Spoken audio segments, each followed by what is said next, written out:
All right, 11.5, we are doing the chain rule as it applies to multivariable calculus. So we're going to start talking about in Calc 1 when you first learned chain rule, and I'm sure you remember how scary and confusing it was, and also now it's super easy, right? Second nature to do the chain rule with derivatives.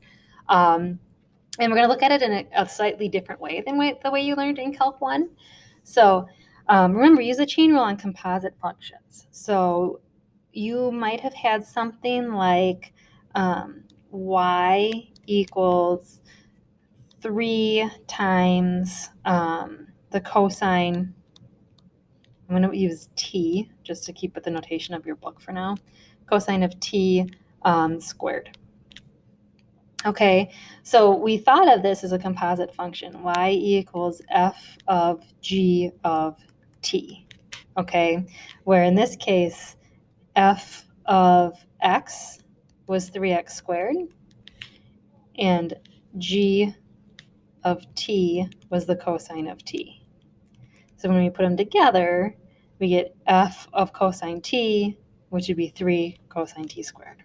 Okay, and then remember you did the derivative of the outside times the derivative of the inside. So if we wanted to do dy dt, we did 6 cosine t, and then times the derivative of the inside, so then we multiplied it by negative sine t, and that was it. So we had negative 6 cosine t sine t.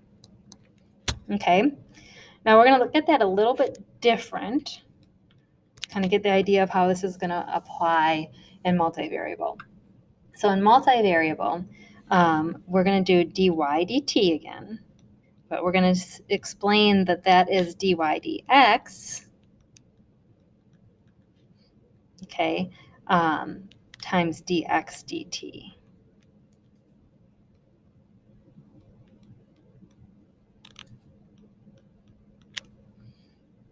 Okay, so in this example, y is your function of x. So we're going to say where y is 3x squared and x is the cosine of t.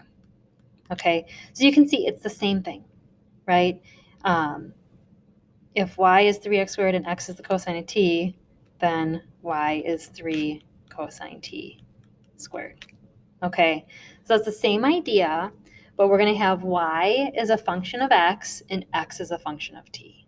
Okay, so we kind of get the same thing where this is g of t and this is f of x.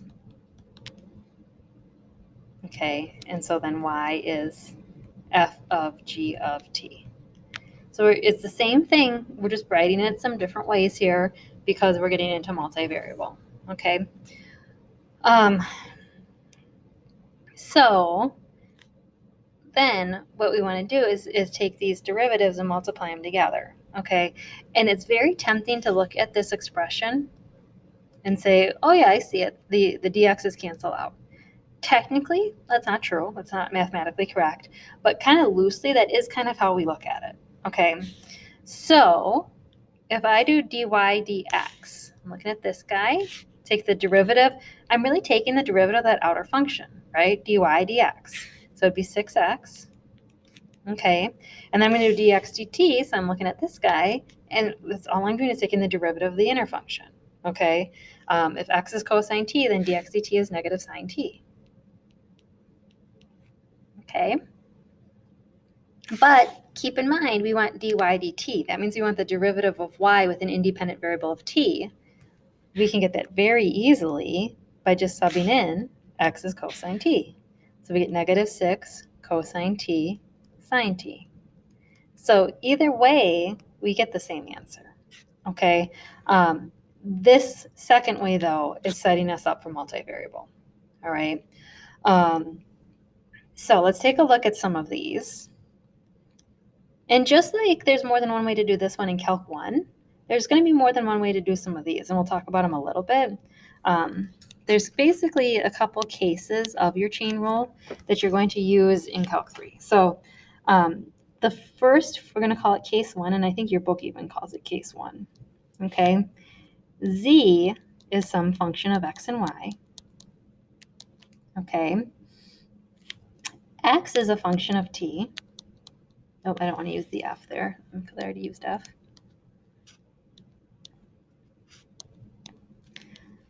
A function of t, and y is a function of t.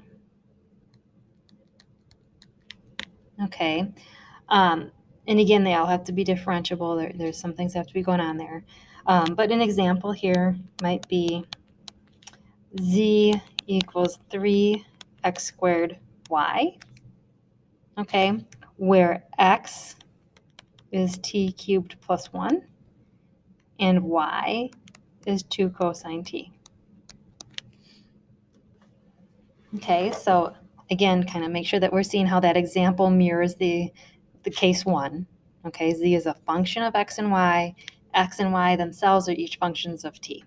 Okay, and then we want to find dz dt.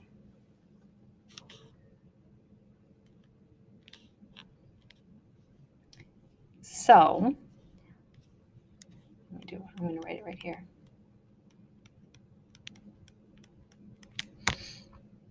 Okay, you could see pretty easily that we could do this if we just rewrite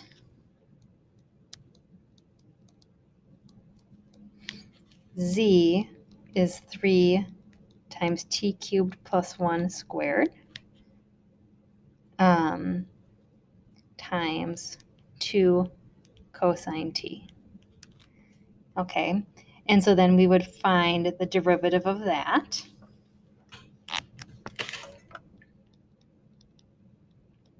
So we'd have the 3 out front. Then we have our first times the derivative of our second plus our second times the derivative of the first.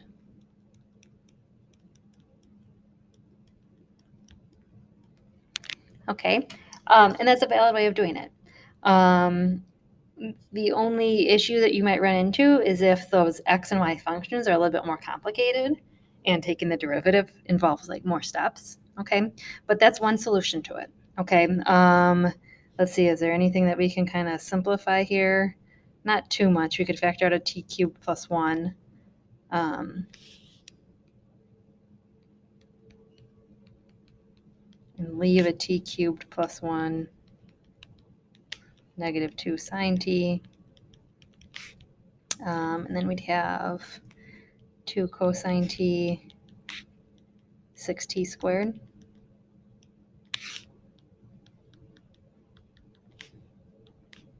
So then we would have, yeah, there's no way to simplify that too much.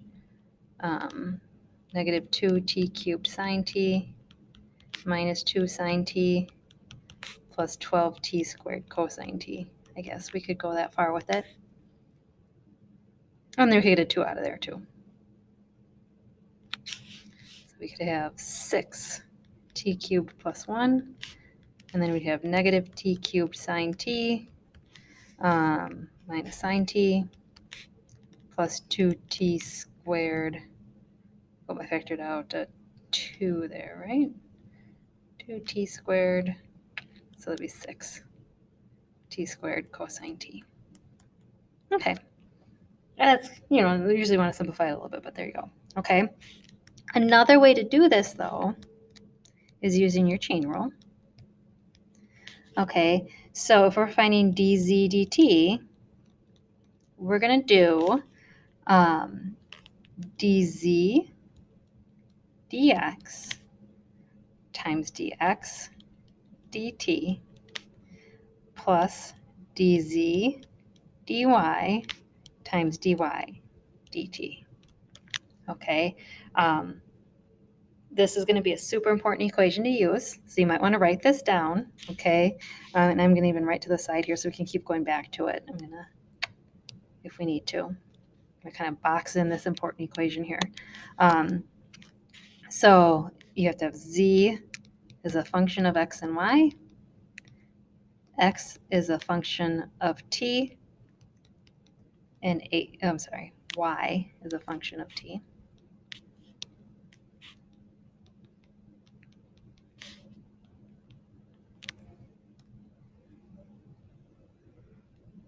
Okay. So what we can do then, remember our z, since it's up there, I kind of lost it, it's 3x squared y. X is t cubed plus 1, and y is 2 cosine t. Okay, so you can kind of see here, if we look at this, let me get a different color here. Oops. We're looking for dz dt. So you, like I said, kind of, but not really. You can kind of think about like these dx's cancel each other out. And then we have part of our dz dt, and then the dy's kind of cancel each other out. And then we have the other part of our dz dt. So you've got like the x part, and we've got the y part, and we put them together and get all of dz dt. Okay, I'm going to erase the markings that I didn't want to do that. Undo.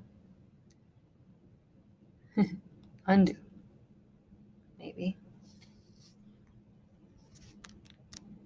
There we go. Okay, that was scary for a second. Let me erase these guys just so that our notes still look really nice here.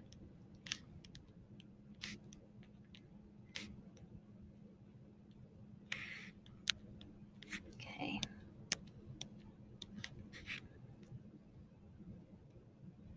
Okay, so what we can do then is our dz dx. So again, treat y as a constant, so we'd have 6xy. Our dx dt would be 3t squared. Dz dy would be 3x squared. And dy dt would be negative 2 sine t. Okay, so dz dt would equal 6xy times 3x squared. Oops, I wanted 3t squared, yeah. Plus 3x squared times negative 2 sine t. Okay.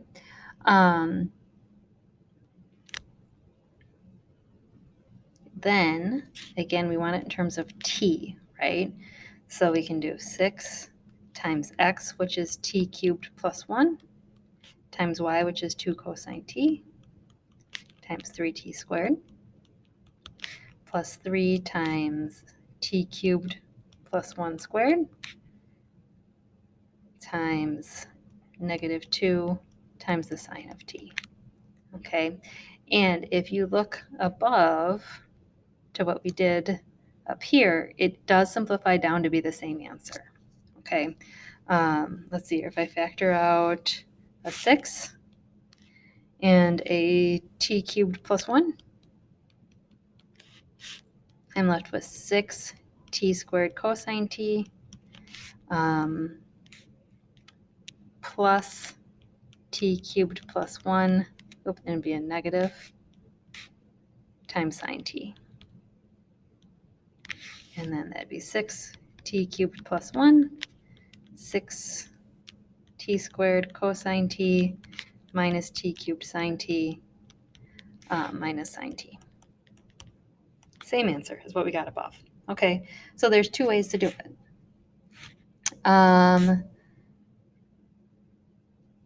If we wanted to evaluate, so let's add to this, okay, evaluate dz dt when t equals 0. Okay, you got two options here. We can get it all the way down to here and plug in 0. So we'd have 6 times 1 times 0 minus the sine of 0, which is 0. So we would get 0. Okay. The other thing you can do, though, is use the first one. Use this first one. If t is 0, then x, which is t cubed plus 1, would be 1. And y, which is 2 times the cosine of t, would be 2 times the cosine of 0, so it would be 2. Okay, so x is 1 and y is 2. Then we could do 6 times 1 times 2 times 0 plus 3 times 1 times 0. We still get 0. Okay. So that's kind of nice too, that you can go back to that a little bit simpler expression to evaluate it at specific values. Okay. So that is case 1. Okay. And like I said, I showed you the 2 ways just so you can kind of see, without even learning this lesson, solution 1 is where your brain would probably go. But solution 2 is really kind of the multivariable way to do it and the way that you should be trying it on your homework for sure. Okay, we want to be able to do it that way. Next case 2, is when z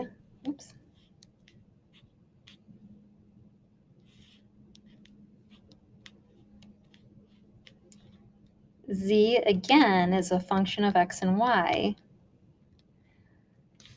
but x is a function of s and t, and y is a function of s and t also. Okay, so an example on that one would be if we have something like z equals 4x cubed sine 2y, where x is s squared tangent 2t, and y is square root of st. Okay, so pretty messy there. Okay. Then, if this is true, dz ds. So if this is true, then z would be a function of s and t. So any derivative that we're taking of z would have to be a partial. It would be dz dx times dx ds plus dz dy times dy ds. Okay, so again, you can kind of think of the pieces that have to come together here. If we want dz ds, you can kind of think about like these x's kind of canceling out, and then we have the partial of z with s that comes from our x equation, and then the y's kind of cancel out, and we have like our partial of z in s that kind of comes from our y equation, and if we put them together, we get all of our partial of z with s. Okay, so one coming from the x side, one coming from the y side. Okay, so this is another big equation that I would definitely make sure you've got boxed, not, and starred in your notes,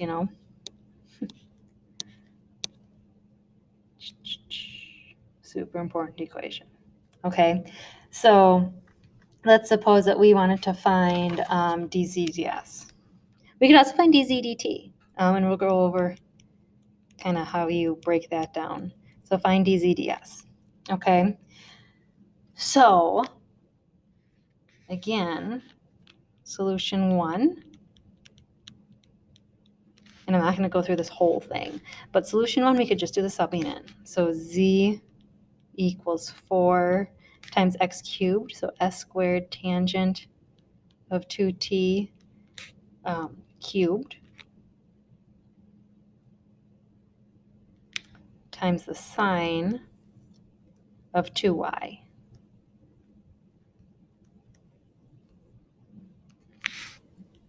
Okay, and then we could find dz ds by just finding the partial of that with respect to s, which isn't as bad as it looks. Okay, you can get there. So I will leave that to you to try on your own for some extra practice there. We're going to do it using our chain rule. And you can, if you try this on your own for your extra practice there, just make sure that you are algebraically able to get your solution 1 to equal what we're going to get for solution 2. So for solution 2, we're going to use our chain rule, so we need to find dz dx. Okay, so again, if you scroll back up, 4x cubed sine 2y. Okay, so dz dx on that one would be 12 x squared sine 2y. Okay, your dz dy would be, let's see, we'd have 8x cubed cosine 2y. And again, if you need to kind of pause and scroll up and make sure that you can wrap your brain around those partials, definitely do it. But we took the partials of z with respect to x and then with respect to y. Okay, now we want the partial of x with respect to s.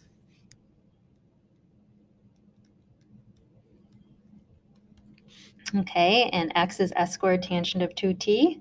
So that's going to be 2s tangent 2t. And then partial of y with respect to s. Okay, so y is the square root of st. So we'd have 1 over 2 square root of st times t. So I'm going to put the t up there. Okay, so again, pause and make sure you understand how to get those partials. Then dz ds will be 12x squared sine 2y times 2 s tangent 2t. Okay, plus dz dy, so 8x cubed cosine 2y times dy ds, so t over 2 square root of st. Okay, now we want to plug in, because it's got to be in terms of s and t, sorry. It's your partial, right, with respect to s, so it can have t's in it. It should have s's in it, just not the x's and the y's. Okay, so this should definitely be in terms of only s and t. But again, you can leave it like this if you're only evaluating it. If you're only evaluating it at certain values, you're good here, because you can figure out what x is if you know what s and t are, right? You can figure out what x is if you know what s and t are. But for a nice expression, we're going to want to simplify this a little bit. So we're going to have, let's see here, 24, right, with the 2 and the 12, x, which is s squared tangent 2t squared, sine of 2 times y, 2 square root of st. Okay, I'm already got the 2 with the 24. I got another s, and then a tangent of 2t. Okay, plus 8, and then I'm going to have x cubed, so that would be s squared tangent 2t cubed cosine 2y, so 2 square root of st, t over 2 square root of st. Okay, I hope I didn't make any mistakes there. I'm kind of checking my work real quick. I think I'm good so far. Okay, so we're just going to do a little bit of regrouping there. I'd have 24 s to the 5th sine 2 square root of st tangent squared. Oh, no, tangent cubed 2t. Okay, plus, let's see, I'm going to have 4. I'll have an s to the 6th and a t. And then I'll have cosine 2 square root of st, and then tangent cubed 2t all over the square root of st.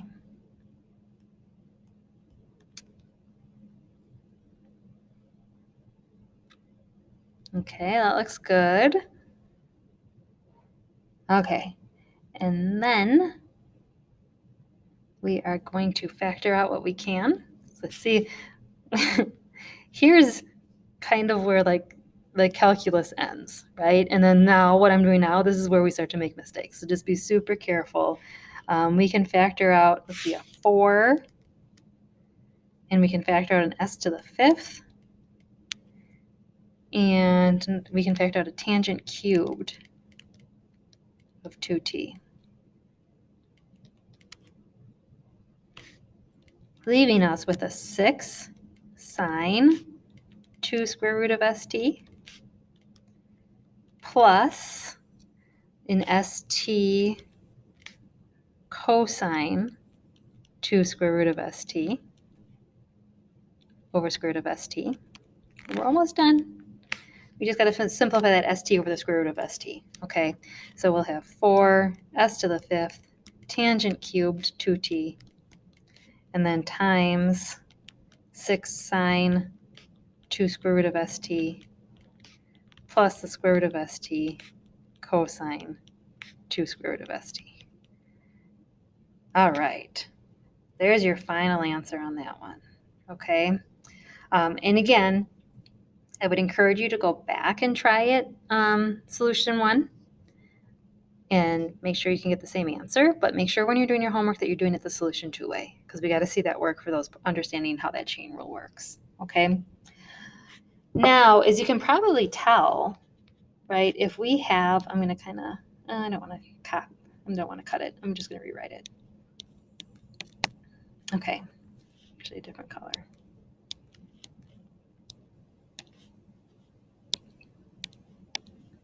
Okay, so if z is a function of x and y, and x is a function of s and t, and h is a function of y.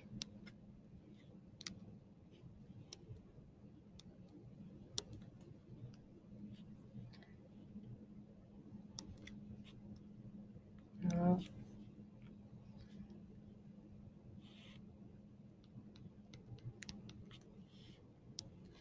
Kind of lagging on me here, not letting me, there we go. I need a new Chromebook. Yeah?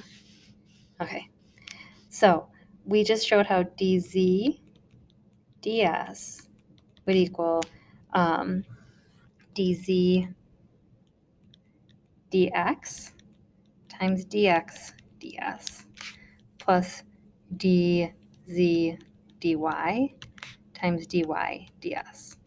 Okay, and you can probably figure out pretty easily then that if we want it with respect to t, we'd have to do dz dx and then dx dt and then dz dy and then dy dt. Okay, so hopefully you can kind of see that pattern there where we kind of talked about, what technically doesn't cancel out but cancels out. Okay, so what we have going on here is s and t are independent variables.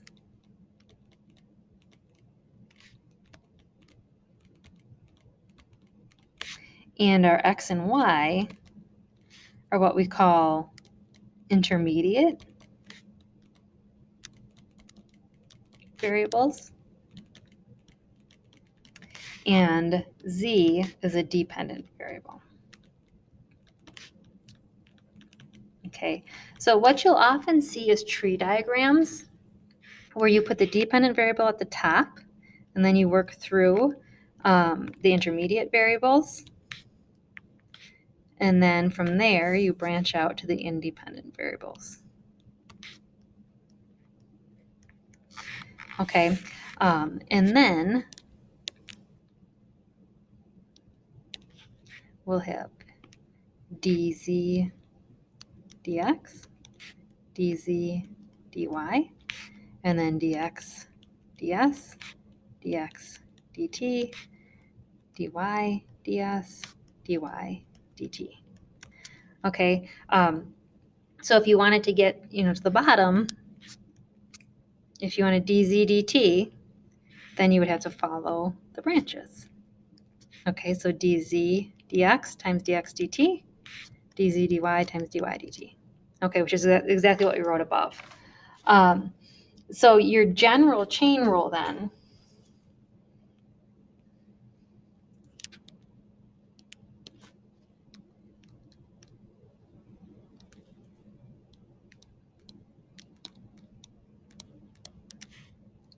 U is some function of a bunch of different variables.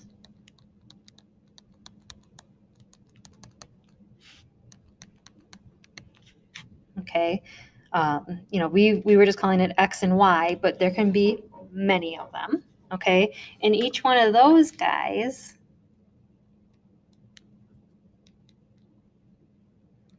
is a function of some other independent variables, right? All your X's would be your intermediate variables. And then like we were calling them S and T, but there could be more. So we're just going to number these guys. For J, oops, this should go to M, not N, because they're not necessarily the same. So J would go from 1 to N. Okay. Each one of those X's, each one of those N X's are functions of M T's. That's an M there in case you can't see it. Okay. So then if I want a partial of U with respect to any one of those T's,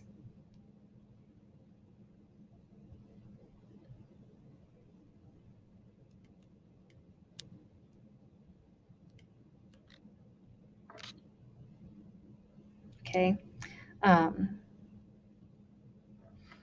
me make sure I just wrote that right. T would go to, T as a subscripts of the M's. I think I'm good. XJ, no, it'd be TI, sorry. Doesn't matter that much, but I want to make sure you get it right here.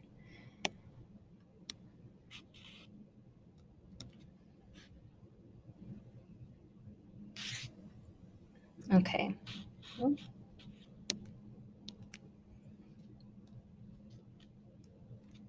So I goes from 1 to M. Kind of freezing up here, so I might have to stop. Okay. I is the numbers on the M's, or on the T's. Okay, so I want to get a partial with respect to any of those. I'd have to do du dx1 times dx1 with respect to whatever t I'm looking for, plus du dx2 partial of x2 with respect to whatever t I'm working with. And then the third one, don't worry, I won't write them all out because there's infinite ones. All the way to the last x of ti. Okay, so it's not just like x, y, s, and t. It could be many, many, many variables. Okay, we'll do another example here, and we'll do a tree diagram to help you with this one. So let's say that we have function w, which is a function of x, y, z, and t. Okay, and x is a function of a, b, and c. Y is a function of a, b, and c. Z is a function. We're running out of letters. T is a function of a, b, and c. Okay, and you need to set up, how do we find dw, the partial of w with respect to c? Okay, so some of you could probably do this without having to draw a tree diagram, but it's kind of nice to draw it, to work it out. Okay, so remember, w is your dependent, so it's going to go at the top of the tree. X, Y, Z, and T are your intermediate. And A, B, and C are your independent. So we can make our tree diagram where we're going to have W going to X, Y, Z, and T. And then from each of those, we got to go to A, B, and C.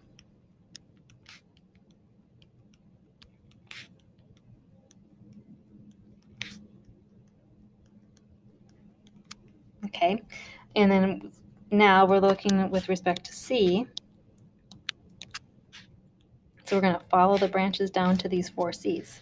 So we're going to do dw dx, dx dc, dw dy, oops, dy dc, dw dz, dz dc, and then dw dt, dt dc. So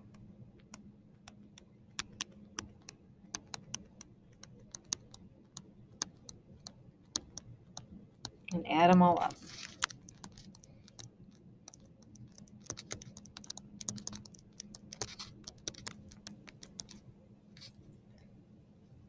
Oh, that should be a C.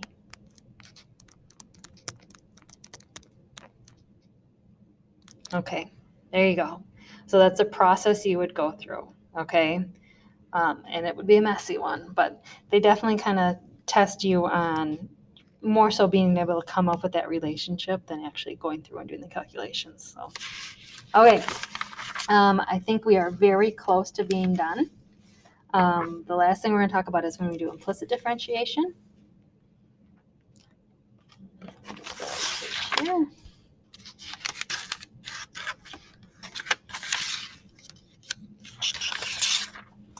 Okay. So if we have implicit differentiation,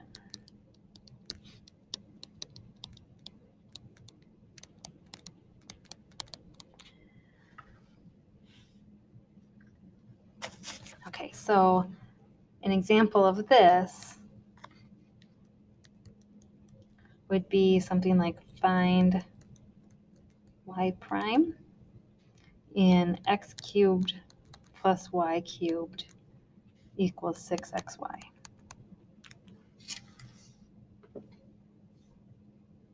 Okay,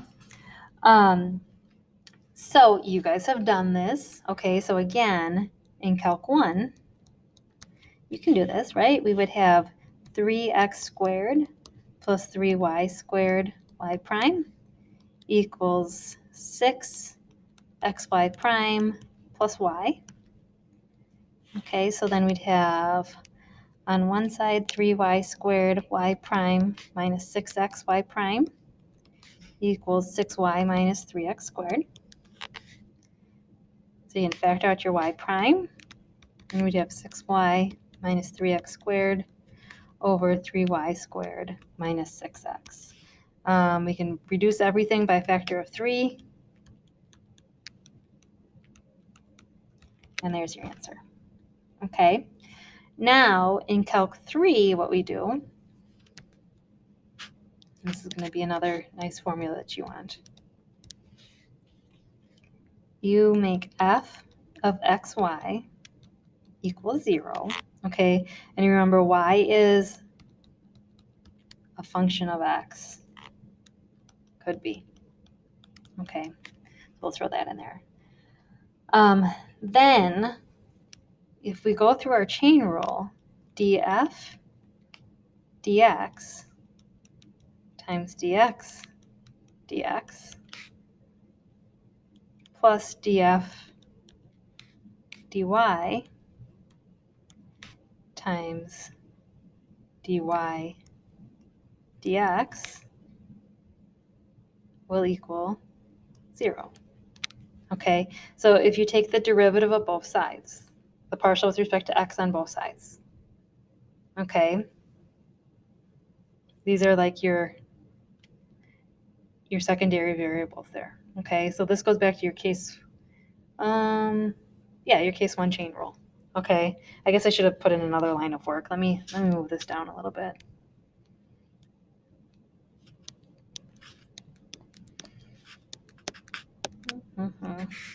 So if f of xy equals 0, okay, so we're taking the derivative of both sides.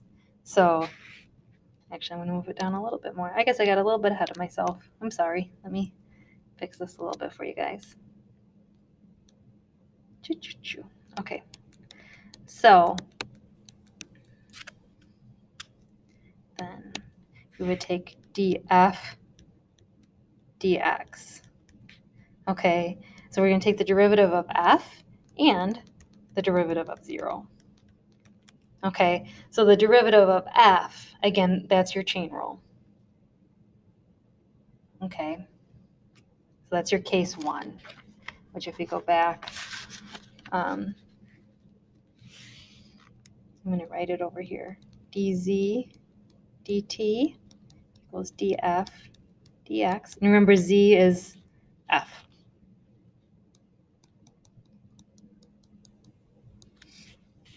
Okay, and then dx, oops, not partial, dx dt plus df dy dy dt.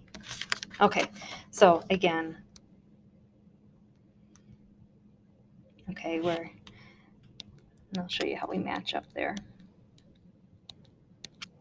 Okay, so we're going to find dz dt, which is like finding df dx. Okay, so then we're going to do df dx.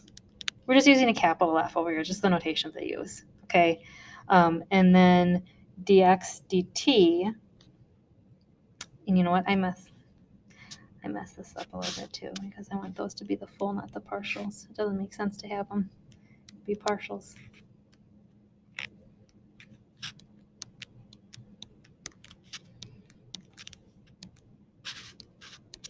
Okay, so D.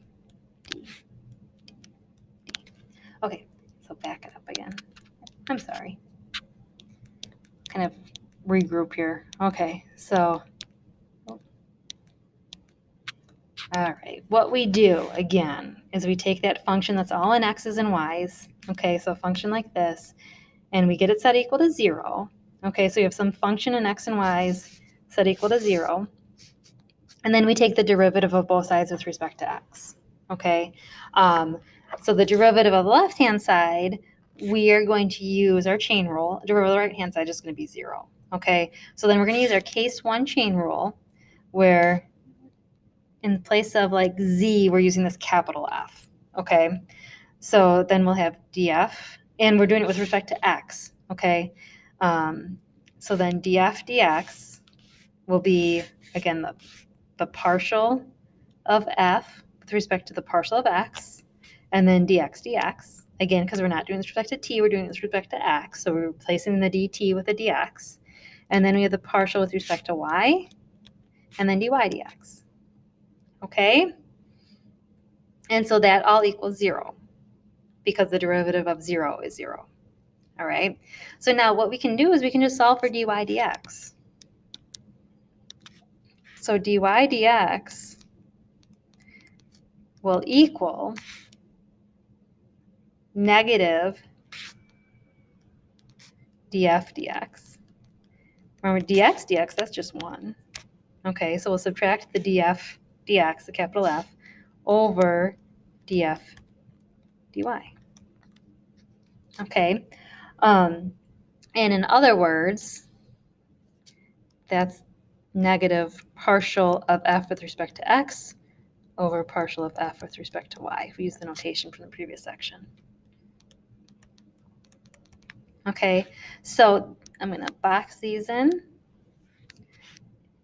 If f of xy equals 0, then we can find our implicit that way. Okay. Whew, okay, so let's go back to the example that we just did. So we had x cubed plus y cubed equals 6xy.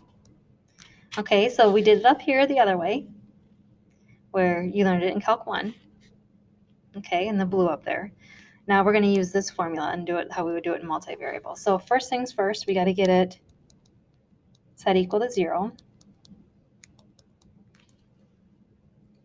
Okay, and now we find the partial with respect to x, which would be 3x squared minus 6y. And then we do the partial with respect to y, which would be 3y squared minus 6x. Okay, and then our dy dx then, make sure you get used to writing those partials. dy dx would be negative 3x squared minus 6y over 3y squared minus 6x. So we can distribute the negative and divide by 3's. So we'd have 2y minus 3x squared over 3x minus y squared. Oops, and that should be an x squared, not a 3y squared. 3x squared. There we go. Ooh. Okay, there we go.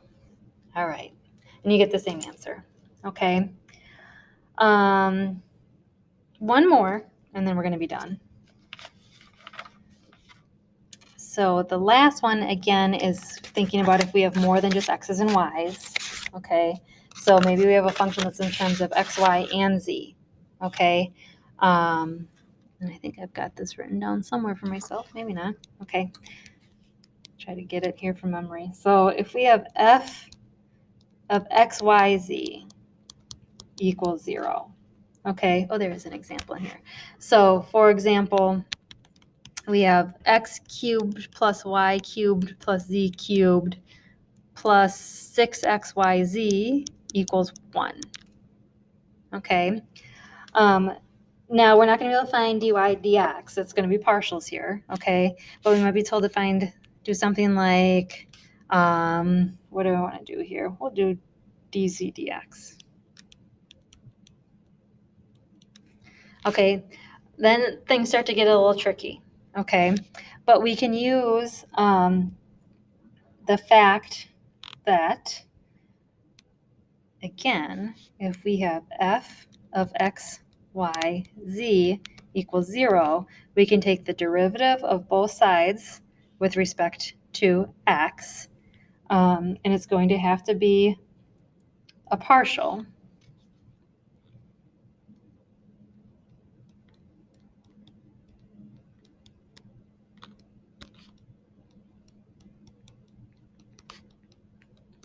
Okay, so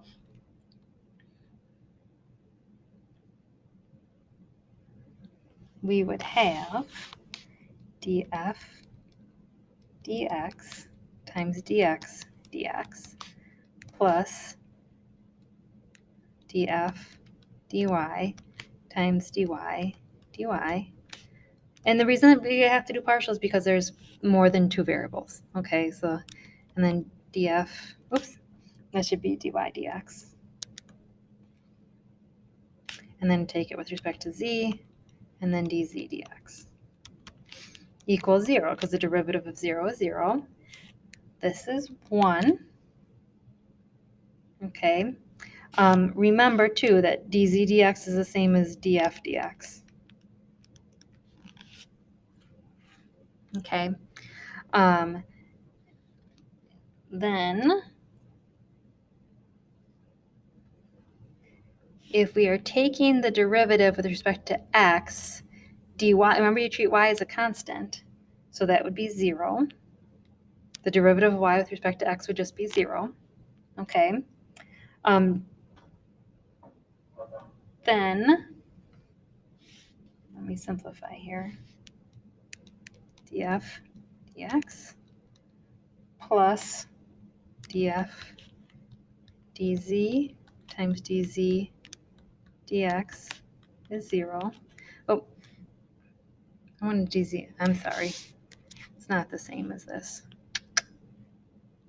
It's getting too long in the video here. I'm getting tired. We'll make sure you walk through an example here. Okay, but yeah, so this is just 1. This will be 0. Again, you're taking the partial with respect to x. Y is treated as a constant, so the derivative of that would just be 0.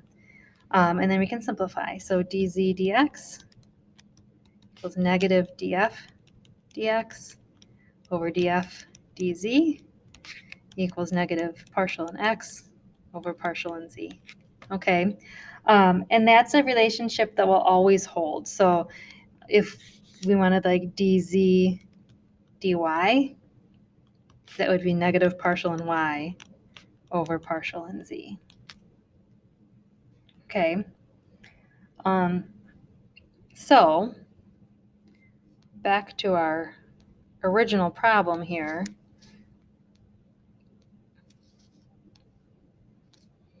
We need the partial of, for finding dz dx, we need the partial of that with respect to x and the partial of that with respect to z. Okay, so, and sorry, it's got to be equal to 0. So x cubed plus y cubed plus z cubed plus 6xyz minus 1 equals 0. So there's your capital F set equal to 0, right? So the partial of that with respect to x is 3x squared plus 6yz. And then the partial of that with respect to z is 3z squared plus 6xy. So then dz dx is going to be negative 3x squared plus 6yz over 3z squared plus 6xy. And again, that's something that we can simplify. So we'll have negative x squared plus 2yz over z squared plus 2xy.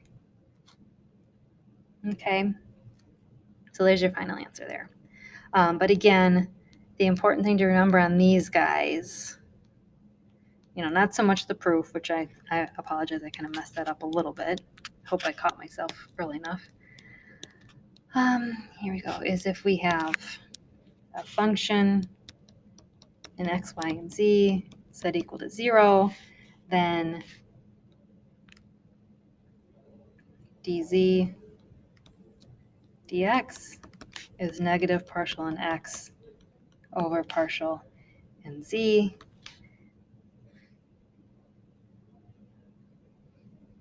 Okay, dz dy would be negative partial in y over partial in z. And really, I mean, you could do any of these. It doesn't have to be z, right? We could do like dx dy, which would be negative partial in y over partial in x. And you could prove them all the same way that we did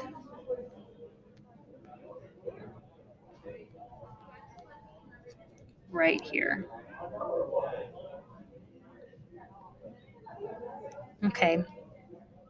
Again, if that, you can stop now if you got that proof. If you didn't get the proof again, I can show you again down here. Again, stop if you got it. If you didn't get it, I feel bad. I'm going to explain it again. Okay, so if we have any function in more than one variable, get it all to one side and set it equal to 0. Okay, now take the derivative with respect to whatever variable you're supposed to be. So like here, if we were doing dy dx, if that was our goal here, okay, then I'm going to take the derivative of this function with respect to x. So I'm going to do df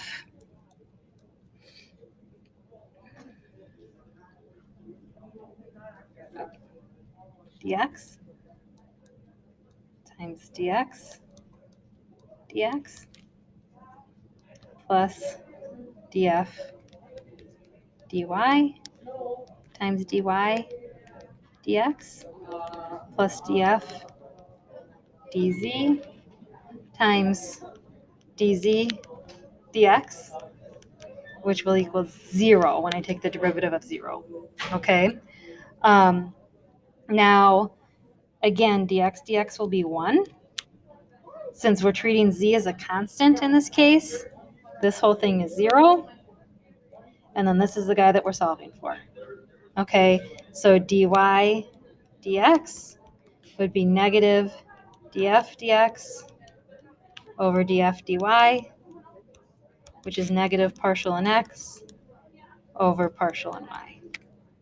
Okay, I hope that made it a little bit clearer. I always like to make sure that you guys understand the proofs when they're kind of a little bit more attainable to get. Sometimes you skip over the more difficult ones. So it's nice if you guys can pick these up, but otherwise, the really important thing is that you guys get the pattern there. and that this is what we need to do. Okay?